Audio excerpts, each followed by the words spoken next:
Bonjour, bienvenue dans cette vidéo, c'est Jurixio et je suis ravi de vous retrouver sur ma chaîne YouTube pour vous parler d'un concept fondamental du droit constitutionnel.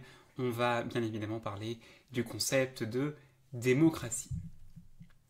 Alors, la démocratie, ça vient du grec démos, kratos, démos, le peuple, kratos, le pouvoir, l'autorité. Donc finalement, la démocratie, c'est le pouvoir qui est entre les mains du peuple, tout simplement. Et plus précisément, si on doit donner une définition de ce qu'est la démocratie, c'est un système politique dans lequel le peuple a le pouvoir. Le peuple participe au pouvoir, au gouvernement de l'État. Et au sein d'une démocratie, je déplace un petit peu ma tête, au sein d'une démocratie, le peuple, la nation, peut exprimer sa volonté de plusieurs manières. Soit le peuple exprime sa volonté directement, on parle alors de démocratie directe, soit le peuple exprime sa volonté par l'intermédiaire de représentants, on parle alors de la démocratie représentative. Donc il y a une distinction à faire entre démocratie directe et démocratie représentative. En quoi consiste cette distinction entre démocratie directe et démocratie représentative ? Commençons tout d'abord par la démocratie directe. La démocratie directe, c'est un régime politique dans lequel le peuple exerce directement le pouvoir. Donc le peuple exerce directement le pouvoir. Le peuple n'a pas de représentant, c'est le peuple qui lui-même exerce le pouvoir. Alors bien évidemment, ce régime de la démocratie directe ne peut s'appliquer qu'à des tout petits États, et c'est notamment ce type de régime politique que l'on va trouver dans certains cantons suisses. Bon. Mais c'est vraiment très résiduel, c'est assez rare qu'on trouve des pays qui pratiquent de la démocratie directe. En revanche, il est probable que certains pays utilisent des procédés de démocratie directe, comme le référendum. Le référendum est utilisé en France, il est notamment prévu par l'article 11 de la Constitution. Et bien ce référendum, c'est un exemple de démocratie directe, puisque on va pouvoir consulter les électeurs pour avoir leur opinion et pour avoir leur avis sur le vote d'un texte. Et s'ils disent oui, le texte sera adopté. S'ils disent non, le texte ne sera pas adopté.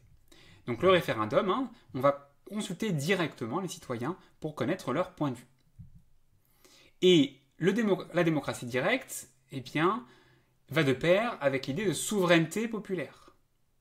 Souveraineté populaire chère à Jean-Jacques Rousseau, puisque, étant donné que le peuple, c'est un être réel, c'est quelque chose qui est concret, qui est physique, et qui n'est pas abstrait comme peut l'être la nation, eh bien, étant donné que le peuple existe vraiment, le peuple peut exercer directement le pouvoir. Au sein de la démocratie directe, on promeut aussi le système du suffrage universel, c'est-à-dire le droit de vote reconnu à tous, puisque on considère que tout le monde peut participer à l'exercice du pouvoir. Donc ça, c'était la démocratie directe. Maintenant, abordons la démocratie représentative. Juste avant d'aborder la démocratie représentative, sachez que si vous voulez apprendre et si vous voulez réviser efficacement votre cours de droit constitutionnel, vous avez mon pack intégral de 30 fiches de droit constitutionnel. Donc je vous mets le lien dans la description. Donc je disais, la démocratie représentative. Qu'est-ce que c'est maintenant que la démocratie représentative ? Eh bien, dans une démocratie représentative, le pouvoir va être confié à des représentants. Représentants qui sont élus et représentants qui siègent dans des assemblées. Par exemple, en France, les députés sont élus et siègent au sein de l'Assemblée nationale. Démocratie représentative. Donc le pouvoir est confié à des représentants élus qui siègent dans des assemblées. Pourquoi Siri s'active ? Pouvoir confié à des représentants élus qui siègent dans des assemblées. Donc, démocratie représentative égale représentant. Eh bien, cette théorie de la démocratie représentative est née en raison, et on s'est rendu compte de cela, de l'impossibilité d'avoir une démocratie directe dans les grands États. C'est quand même difficile de mettre en place une démocratie directe, que tous les citoyens participent au pouvoir lorsque l'on est dans un grand État.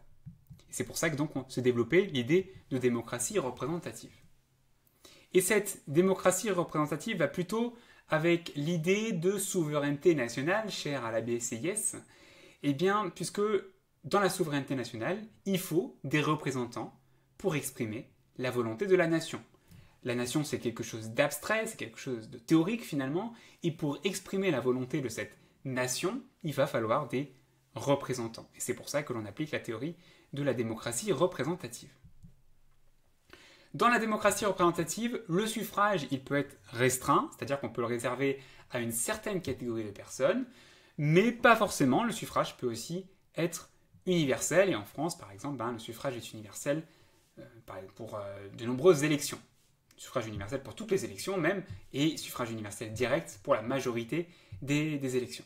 Donc, le suffrage peut être restreint, mais pas obligatoirement.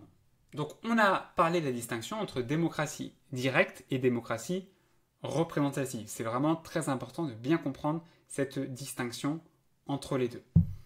J'espère que cette vidéo vous a été utile. Si c'est le cas, n'oubliez pas de liker la vidéo, et si aussi ça permettra à mon travail d'être mieux référencé sur YouTube.